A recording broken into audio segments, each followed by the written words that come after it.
the public mind is not capable of juggling as many objects at once as it might need to deal with modernity. And one of the things that seems to have slipped off the radar is the fact that somehow this pandemic continues to ebb and flow, and we have moved on to Ukraine and inflation and all sorts of other questions.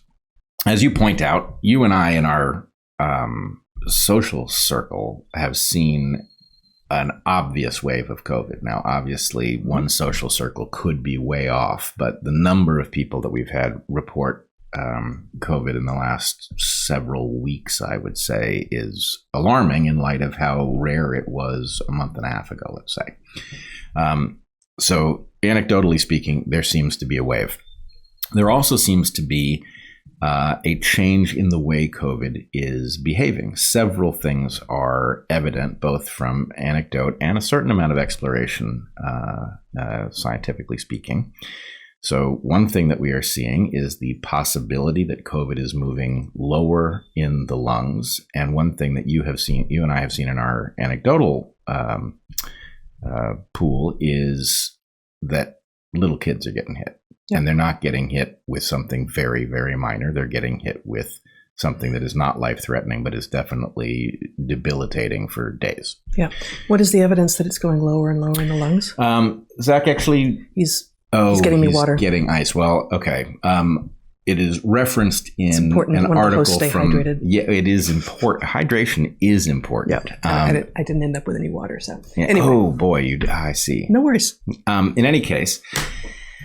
There is evidence that it's moving lower in the lung. Of course, all of these things are difficult to ascertain because of the noise in the data, right? In other words, we have different variants. There's a question of which variants get a name, whether or not if you're seeing an anecdotal wave of a particular variant and you're seeing disease lower in the lung, if the two things are the same, that requires an awful lot of work of sequencing to figure out whether a particular variant is causing that. Right, but that all presumes that there's data at all. Like I just haven't seen anything suggesting lower in the lungs. There is some. What I will say is, the reason I wanted to call attention to this is that the possibility that the disease is moving lower in the lungs, the apparent pattern of it moving in the direction of young, healthy children, has an ominous ring to it, because these are predictions of Geert Vanden Bossche, and he has predicted other things which we have yet to see, but should they unfold. So let's just be precise. Geert predicted increased virulence in the wake of mass vaccinating with a leaky vaccine during a pandemic. And the lower in the lungs is what you were taking as evidence of mass virulence, or did he specifically suggest that we were going to start to see it infecting lower in the lungs? He has specifically suggested that possibility. Lower in the lungs. Yes. Okay. And more severe disease. So both more infectiousness and more virulence. And the lower in the lungs is a matter of greater virulence. I don't know whether we're seeing Thank you. An increased death toll, obviously, or death toll per case. But the fact that we are seeing multiple predictions from a model tells us something about what we're supposed to do, right? Any model that successfully predicts that which other models cannot should be taken seriously. Yes. Right? Now, it's possible to get one or maybe even two predictions right by luck. Right. But the more of these predictions that manifest themselves, the greater the likelihood that the model that generated those predictions overlaps reality in some important way. And I would also point out that there is an added, more subtle implication here, which is because we are at the beginning of the summer and seeing these patterns, this virus, which was thought likely to be seasonal. I must say I doubted the seasonality of it at first because of its likely laboratory origin. But it is likely to be seasonal, even if the virus itself is indifferent to season. Our behavior as human beings is not indifferent to season. Our exposure to vitamin D, our likelihood to be found outside, these are all important facts. And so the fact that we are seeing a major wave while the weather is good here in the northern hemisphere, says one very ominous thing, which is that were the weather bad and we corralled indoors and not being exposed to vitamin D, this might be much, much worse. And therefore the disease itself may be that much more virulent and is partially being kept at bay by the weather. What does that mean for what's coming in the winter? That's more complex because we are seeing this wave, and it is possible that it will generate enough natural immunity that by the time the weather corrals us and starts limiting people's production of vitamin D, we will have gotten a substantial fraction of the way to herd immunity, at least to these variants.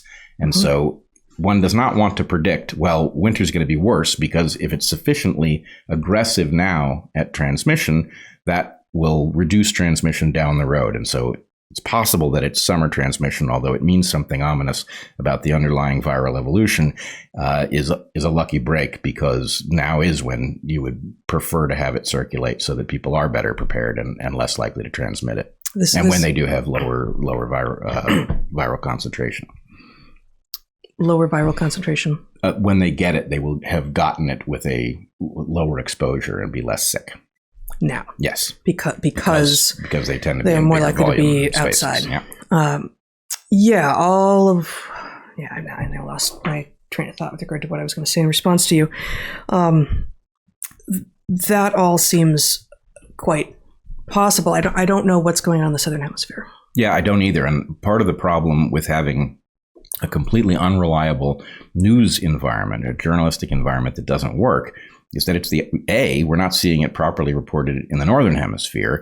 And so nobody is inspired to say, well, what is going on in the global South and what does it imply? And so, we're forced to read something closer to tea leaves, and to work from anecdote, which is unfortunate. It's not how it's supposed to work. Yeah. I guess, we don't have certainty around what makes some illnesses seasonal, although the hypothesis that has been put forward that seems to have the most support for things like flu and cold are that it is about the length of the days and the warmth of the days, the two obvious contributing factors to health being the more likely you are to be outside in the warmth means that you will be generating more vitamin D, and also the melatonin that we had talked about many weeks ago, and also that you are just more likely to be outside in spaces where it's going to be harder to get infected because you're in, as you just said, smaller volume spaces in the winter, larger volume spaces, which is to say usually the outside in the summer.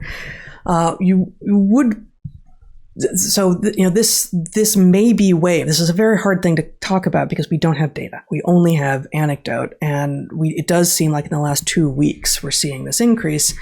And in one way, at the astronomical level, we're exactly at the beginning of the summer, because we now call summer between the summer solstice and the fall equinox. But that isn't always how people have understood what summer is, of course. Midsummer's Night Dream from Shakespeare has midsummer as the longest day of the year, the shortest night of the year, which of course is the solstice. And that is also consistent with, while it will tend to be warmer in July and August in many places than May, the days are longest in June and the first half of July.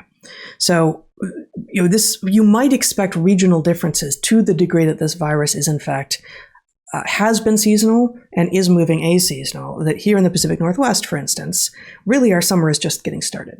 And it's once again very cool and drippy here, but boy, our August's perfect. And really September's are as well. Whereas for many people in many parts of at least the United States, by middle of May, it feels like full summer. Everything is growing. Everything is verdant. When we lived in Michigan, certainly that was the case. The universities ended by end of April because historically, the growing season was such that you just needed to be, if this was your work, you needed to be on the farm for, beginning, really before April, but certainly for, full time, May, June, July, August. And the substantial differences in heat profile, in seasonality, and what's growing when, and in therefore when people are most likely to be outside should be expected to affect, therefore, when the seasonal viruses, and whether or not this one still is the question, will be most rampant for people. All right, several points. One, there are two factors in seasonality potentially. Mm-hmm. One is the virus evolving to take advantage of opportunities, right? Mm-hmm. So there can be things inscribed in the genome of a virus that might predispose it to play games that work better in one season or another. So, for instance, just to work better at a particular temperature. Yeah, be more effective, like be more transmissible outside a body at a particular temperature. Yeah, perhaps? Or more tolerant of existing on a surface, and that you might not be likely to encounter outdoors. Anyway, there are lots of ways it could evolve that would provide a bias, and then there are ways in which a virus that was completely indifferent to the information about what season it was would still appear to behave seasonally because of our shift in behavior, which is radical.